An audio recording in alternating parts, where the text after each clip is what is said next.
Aujourd'hui en vrac. Tire-toi une bûche. Tire-toi une bûche, puis assieds-toi dessus.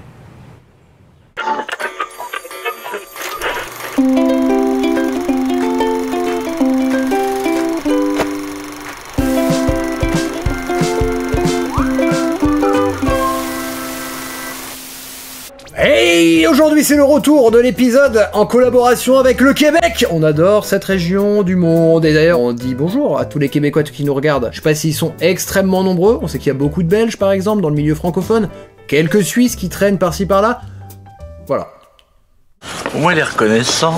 Nous avions fait un premier épisode en parlant d'expressions québécoises que nous devions pas traduire mais essayer de trouver le Non, son. c'est pas ça. Qu'est-ce que tu racontes? C'était quoi? C'est le thème d'aujourd'hui, ça.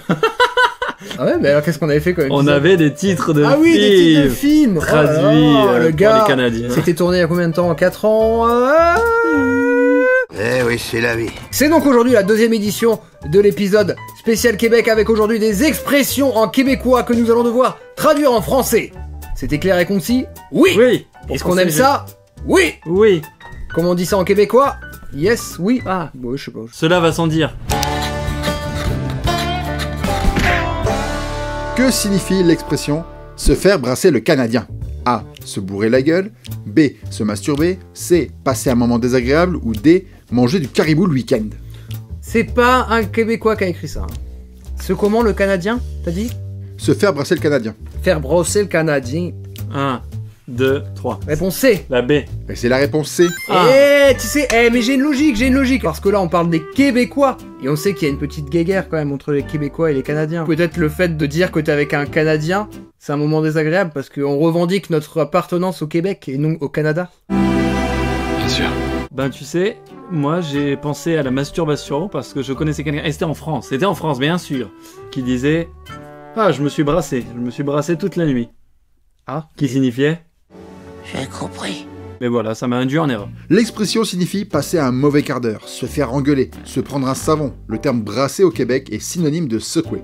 Bah, si t'appelles ton sexe le Canadien et tu dis « je le brasse », est-ce que ça peut pas être une demi-bonne réponse? Non. Fin de la discussion. Que dit-on des gens qui ont les mains pleines de pouces? A. Qu'ils sont maladroits. B. Qu'ils sont encourageants. C. Qu'ils sont toujours prêts à vous aider, vous dépanner. Ou D. Que ce sont de gros joueurs de jeux vidéo.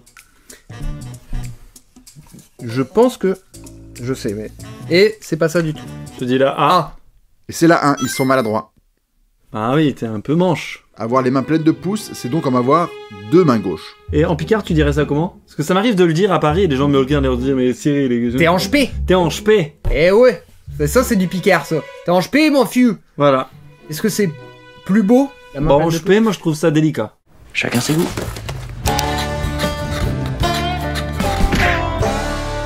Que signifie piquer une fouille? A. Aller à la piscine. B. Faire les poches. C. Aller au supermarché. Ou D. Faire une chute. Faire une chute. Pardon, je me gratte. La réponse c'est... Toi aussi? Oui, moi aussi. C'est... Là, aller au supermarché. Et c'est la réponse D. Faire une chute, parce qu'au Québec, on peut piquer une fouille à pied, à vélo ou en patin à glace par exemple.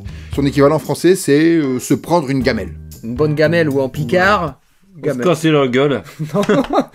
On dit, il y avait pas un terme qu'on disait. Si. Ah, il s'est croûté. C'est croûté. Vous disiez ça ou pas les Et Français? les monsieur esclaves escroutés. Putain, ils en ont rien à foutre. Non mais moi je vous laisse parler entre vous, c'est très bien. Hein. Non, bon, on parle. Ouais, mais on vous voit aussi parler entre vous. Donc, Donc t'as ça fait quoi fait ce matin? T'as mangé? Ah, moi j'ai sorti un bagel. T'as mangé un bagel? Ouais. Bon, c'est comme ça, moi, j'ai un petit plaisir. Que signifie mettre un bras dans le tordeur?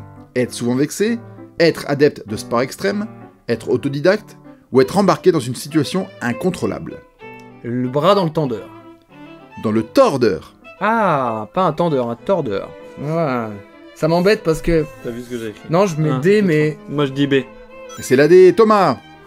J'avais peur que ce soit un peu trop logique et que... Bah oui, le bras dans le tordeur, bien sûr. C'est l'équivalent d'une autre expression, mettre le doigt dans Le cul.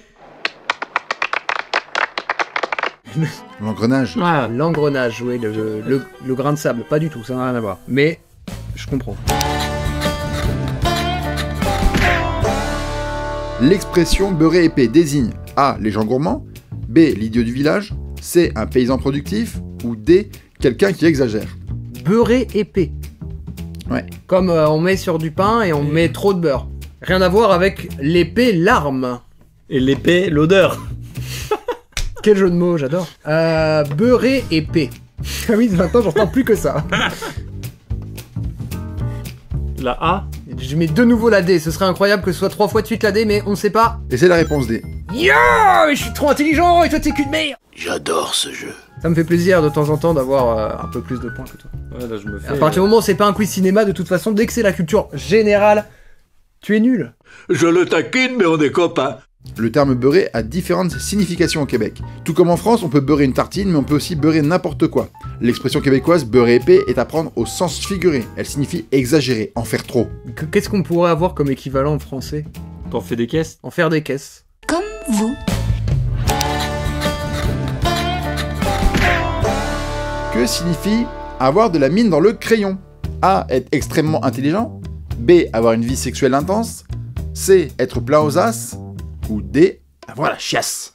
Bah là, la mine dans le crayon, d'ailleurs, hein. Mais j'adore ces expressions en tout cas. Et je suis pas sûr de pouvoir les retenir, mais la mine dans le crayon, en fonction de ce que ça va vouloir dire, Je vais les garder. on va se faire plaisir quand même. Moi je pense B. A. Et c'est la B. La vie sexuelle intense. Putain, mais j'en ai marre, il est nul ce quiz. Et bah voilà, ça je vais le retenir, ça, la mine dans le crayon, même si c'est pas un terme qui peut me désigner particulièrement. Que tu peux pas utiliser très souvent non plus. De quoi tu parles? Fait intéressant, ne plus avoir de mine dans le crayon signifie généralement avoir des ennuis de dysfonction érectile. Avoir de la mine dans le crayon signifie aussi avoir de la testostérone. Quand t'es à l'école et que tu fais ah ben dis donc t'as plus de mine dans le crayon ou quoi? Et là Et les autres à l'école, ils font... D'accord. C'est assez marrant.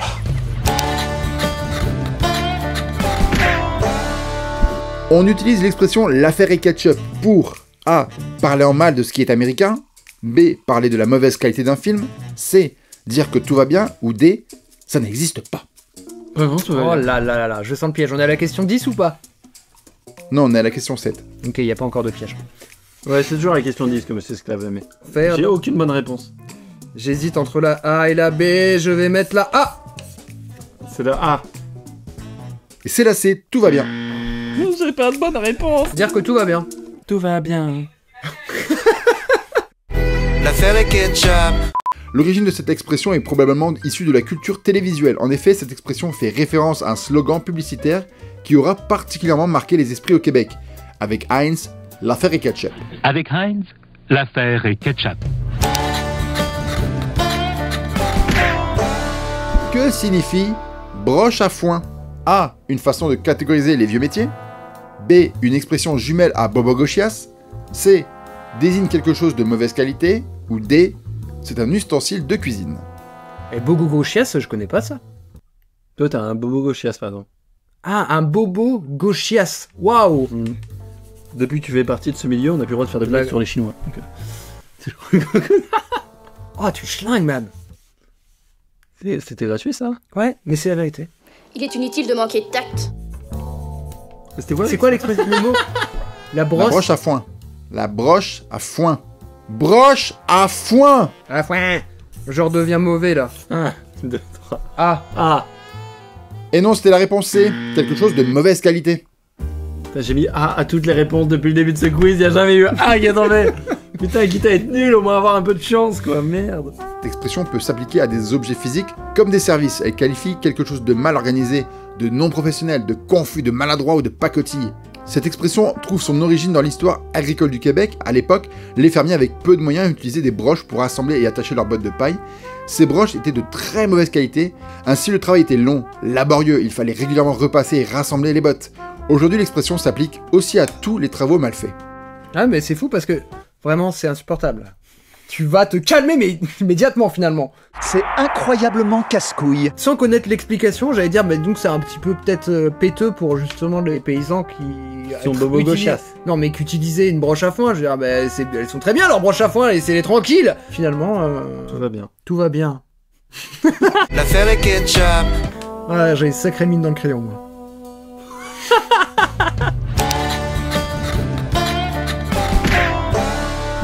Faire du train désigne quelqu'un qui... Fait du train, qui est dans un train, tout simplement. Au bout d'un moment, faut arrêter. Allez, ciao, bye bye. Désigne quelqu'un qui... A. Voyage beaucoup. B. Fait du bruit.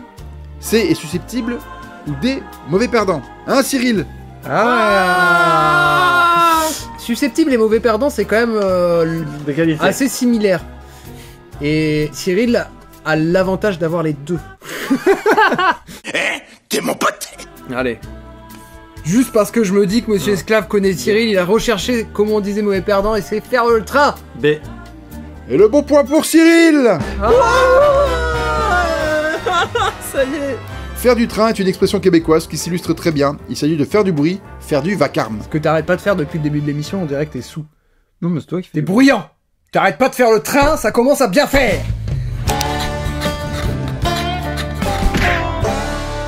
Que signifie « il tombe des pots de lièvre » J'avais entendu. Ça a touché.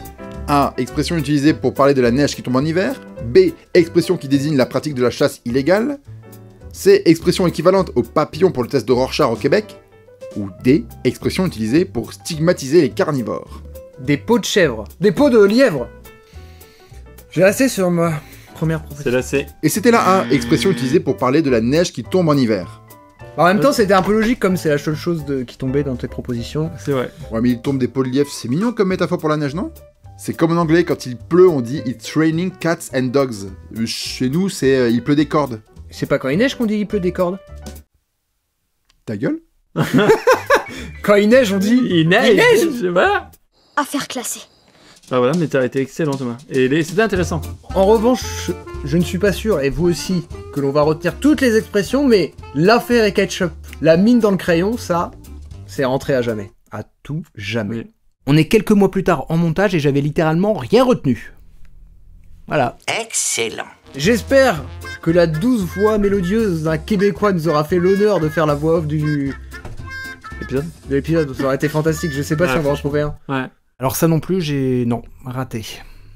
C'est le talent. Vous pouvez vous abonner à la chaîne, comme d'habitude, on vous aime beaucoup tous. Vous êtes nos amis. Faut que tu portes un peu plus la voix, le micro là il a pas enregistré. Abonnez-vous! Eh bien, merci d'avoir regardé cette vidéo, on vous dit à très bientôt. N'oubliez pas comme d'habitude de vous abonner. Instagram, Twitter, etc. Et caetera en latin pour les plus bobo-gauchias d'entre vous. À très bientôt pour de prochaines aventures. Bisous, c'est tout ce que j'ai à dire. Tchuss!